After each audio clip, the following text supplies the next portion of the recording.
حسن صاحب آپ کی جانب سے آؤں گی کہ آپ دیکھتے ہیں 75 سال سے ہم دیکھ رہے ہیں یہی معاملات ہیں، یہی صورتحال ہے۔ اسلامک ممالک جو ہیں کیوں اب تک فلسطین اور مسئلہ کشمیر کو کیوں نہیں حل کروا سکے؟ دیکھیں، بنیادی طور پہ جو عالمی طاقتیں ہیں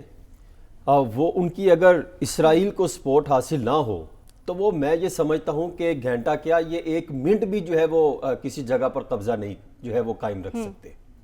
اور اسی طرح اگر آپ کشمیر کی بات کر رہی ہیں تو کشمیر کے معاملات بھی ایسے ہی ہیں۔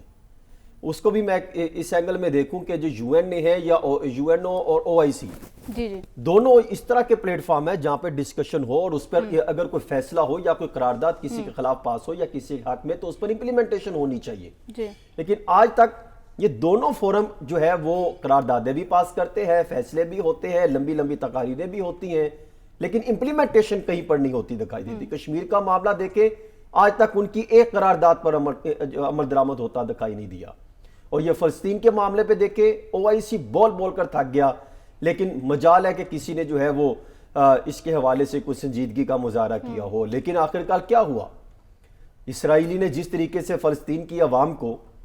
ان کے حقوق سلب کر رکھے تھے، ان کا سانس لینا جو ہے وہ بند کر رکھا تھا، تو آخرکار فلسطینیوں نے پھر کسی نہ کسی طریقے سے تو ایکشن میں آنا تھا۔ آج بھی اگر دیکھیں تو فلسطین اور اسرائیل کا میں جو لڑائی کا دوسرا دن ہے، حملوں سے 350 سے زائد اسرائیلی ہلاک ہو چکے ہیں۔ اور پھر جب دیکھیں تو حماس نے جو آپریشن لانچ کیا، یہ جس کی ابھی سعد رسول صاحب اور عدیل ورائش صاحب بات کر رہے تھے، میں اسی کی طرف آنا چاہ رہا ہوں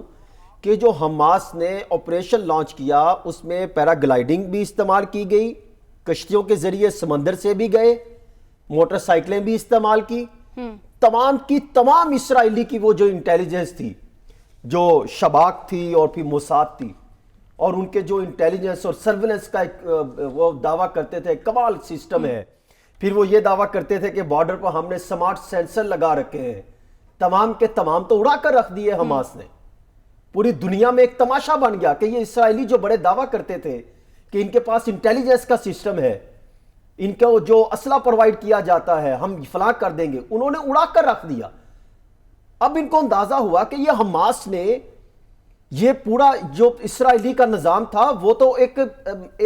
10-12 گھنٹوں میں سائیڈ لائن کر دیا، خاک میں ملا دیا۔ تو اب دیکھیں یہ جو دعوے کرتے تھے، اصل میں مسئلہ یہ ہے کہ جب تک آپ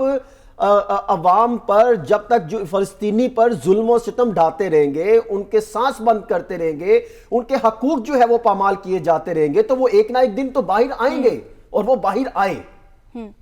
اور اب جو ہے اس میں جتنی عالمی طاقتیں ہیں، خاص طور پہ آپ دیکھیں برطانیہ، امریکہ اور یہ سارے جو اسلحہ پرووائڈ کرتے ہیں اسرائیل کو، وہ سارے اس کے ساتھ سٹینڈ کر رہے ہیں۔ اور پھر دوسرا آپ یہ دیکھیں کہ ٹائمنگ بھی بہت اہم ہے۔ وہ اس وجہ سے میں کہہ رہا ہوں، ایک طرف آپ دیکھیں کہ سعودی بادشاہ جو ہے وہ امریکہ میں کہاں پہ انٹرویو دے رہے تھے، وہاں پر یہ سارا معاملہ چل رہا ہے، پھر اس کو تسلیم کرنے نہ تسلیم کرنے کا معاملہ چل رہا ہے، پھر دوسری طرف فلسطین کی جانب سے، کیونکہ ان کو اندازہ ہو گیا کہ یہ تو سارا اکٹھا ہونے جا رہے ہیں۔ لیکن مجھے یہاں پر ایک سوال جو ہے جو میرے ذہن میں اٹھتا ہے، مجھ سمیت کئی پاکستانیوں کو، کئی مسلمانوں کے ذہن میں یہ سوال اٹھتا ہے کہ ہم مسلم ممالک اکٹھے ہو کے یہ معاملہ حل کیوں نہیں کر پا رہے؟ کیوں ہم جو ہے یہ مغربی طاقتوں اور عالمی طاقتوں کے ذریعے کھیلتے دکھائی دے رہے ہیں؟ کیوں وہ بھرپور طریقے سے مسلم ممالک اکٹھے ہوں؟ تو میں کہتا ہوں مجال ہے کہ کیوں جو ہے مسلم ممالک کی آنکھوں میں آنکھیں ڈال سکے۔ یعنی حسن صاحب جو ہے پھر سب جو ممالک ہیں صرف اپنے مفاد کو ہی دیکھ رہے ہیں۔ کیا فلسطینیوں کا یہ جرم ہے کہ وہ مسلمان ہیں؟ کشمیریوں کا یہ جرم ہے کہ وہ مسلمان ہیں؟ اس وجہ سے جو ہے وہ ان کے لیے آواز نہیں اٹھائی جاتی، خاموشی ساتھ دی جاتی ہے، اور اقوام متحدہ جو ہے وہ بہت سی جو اس حوالے سے جو ہے آواز اٹھاتا ہے، انسانی حقوق، ہیومن رائٹس کی بات کرتا ہے، جب اس طرح کی خلاف ورزی ہوتی ہے تو کیوں خاموشی ساتھ دی جاتی ہے؟